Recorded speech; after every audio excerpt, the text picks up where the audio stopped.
Assalamualaikum warahmatullahi wabarakatuh. Waalaikumsalam warahmatullahi wabarakatuh.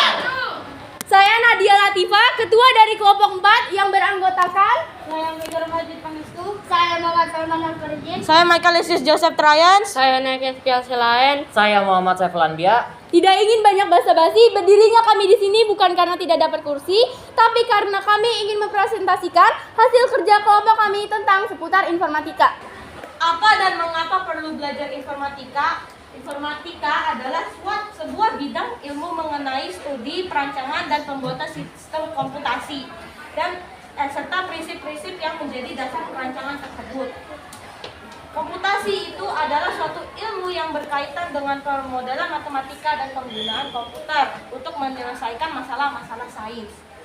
Istilah informatika ini sama dengan istilah dalam bahasa Inggris, yaitu informatics, computing, atau computer science.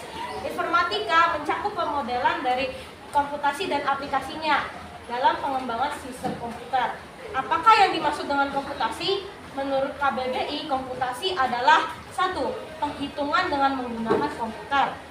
2. Dalam matematika, penghitungan dengan menggunakan bilangan-bilangan atau perubah-perubah dan yang dilaksanakan berdasarkan urutan angka yang diberikan. Dan dasar berpikir untuk belajar informatika dinamakan berpikir komputasional atau computational thinking.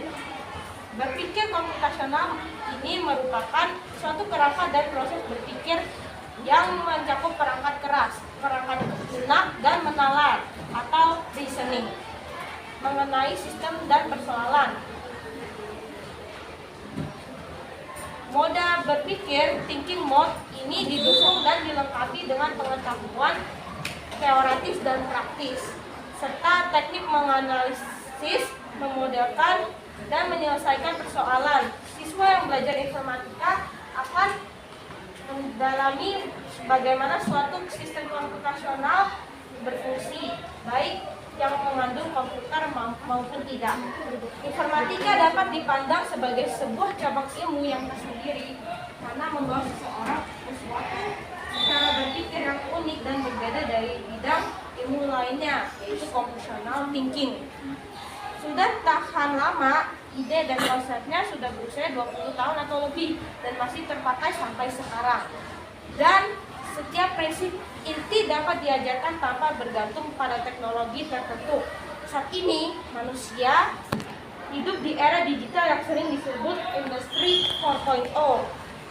Dalam Industri 4.0, banyak hal dilakukan oleh manusia dengan memanfaatkan disebut masyarakat 5.0. Karena hidup di dunia fisik sekaligus di siber atau dunia maya. Dunia yang seperti ini menjadi makin cepat berubah. Beragam cara untuk melakukan hal yang sama. Contoh, dulu orang harus pergi ke toko atau ke pasar untuk berbelanja. Sekarang orang bisa berbelanja dari rumah. Pembeli tidak berbelanja dari rumah. Pembeli tidak harus mengambil uang untuk membayar yang dibeli karena membayar dengan menggunakan uang digital. Di dunia industri, lebih banyak lagi hal yang kini dilakukan dengan bantuan teknologi komputer. Segala sesuatu diselesaikan secara otomatis karena sudah ada robot-robot yang mampu mengerjakan pekerjaan rutin yang berulang-ulang. Cara orang melakukan kegiatan menjadi berubah karena teknologi komputer dan internet yang dimanfaatkan di berbagai bidang. Ada banyak orang yang kehilangan pekerjaan karena teknologi mengambil alih hal-hal yang biasa mereka kerjakan. Di masa depan, pasti akan lebih banyak lagi peran teknologi dalam kegiatan manusia. Mungkin juga akan makin banyak jenis pekerjaan yang hilang. Sebaliknya, pencipta teknologi itulah yang makin dibutuhkan. Menghadapi situasi tersebut, sebagai siswa yang sedang belajar di jenjang SMP, kemampuan apa yang kalian butuhkan? Apakah pekerjaan kalian besok membutuhkan pengetahuan dan kemampuan dalam bidang teknologi, terutama teknologi komputer? Pelajari dalam mata pelajaran informatika. Informatika mencakup aspek teoritis dan praktis, mendorong kalian untuk mengembangkan daya pikir kritis dan kreatif, untuk menghasilkan penemuan invensi terkait komputer dan sistem komputasi. Kalian diharapkan mampu mengaplikasikan prinsip-prinsip ilmiah yang dipelajarinya untuk memahami dunia nyata. Kemudian, menciptakan perangkat keras, perangkat lunak yang memudahkan kehidupan. Dengan mengombinasikan prinsip, praktik, dan penemuan, kalian akan menjadi kreatif dan merasa menemukan. Kalian akan mempelajari bidang-bidang kalian akan mempelajari bidang-bidang pengetahuan informatika yang dikelompokkan menjadi keterangan TIK, teknologi informasi informatika, SK, sistem komputer, JKI, jaringan komputer internet, AD, analisis data, AP, algoritma dan pemrograman, DSI, dampak sosial informatika, PLB, praktika lintas bidang, BK, berpikir komputasional. Apa yang dipelajari di kelas 7? Kalian menyiapkan diri menghadapi masa depan dengan kemampuan mencukupi. Mata pelajaran informatika, kalian belajar hal-hal berikut ini.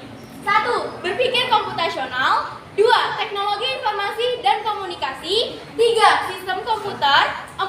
Analisis data. 5. Algoritma dan pemrograman. 6. Dampak sosial informatika. Dan 7. Praktika lintas bidang. Apa harapan para guru? 1. Berpikir komputasional untuk menyelesaikan persoalan. 2. Memahami sejarah perkembangan peranan dampak teknologi serta memahami dampak positif negatifnya. 3. Memahami definisi komputer. 4. Memahami bagian perangkat keras berinteraksi dengan perangkat lunak. 5. Mendefinisikan mengolah sekumpulan data bervolume kecil untuk tujuan tertentu. Menyajikan informasi yang didapat. 2. Membuat program menggunakan blok visual. 7. Bekerja sama untuk menghasilkan karya sebagai atas suatu persoalan informatika dan proyek belajar Pancasila untuk menyiapkan diri menghadapi masa depan di era digital sebagai profil belajar Pancasila yaitu 1. Beriman bertakwa kepada Tuhan dan berakhlak mulia. 2. Berkebinekaan global. 3. Mandiri. 4. Bergotong royong. 5. Bernalar kritis. 6. Kreatif. Terima kasih. Wassalamualaikum.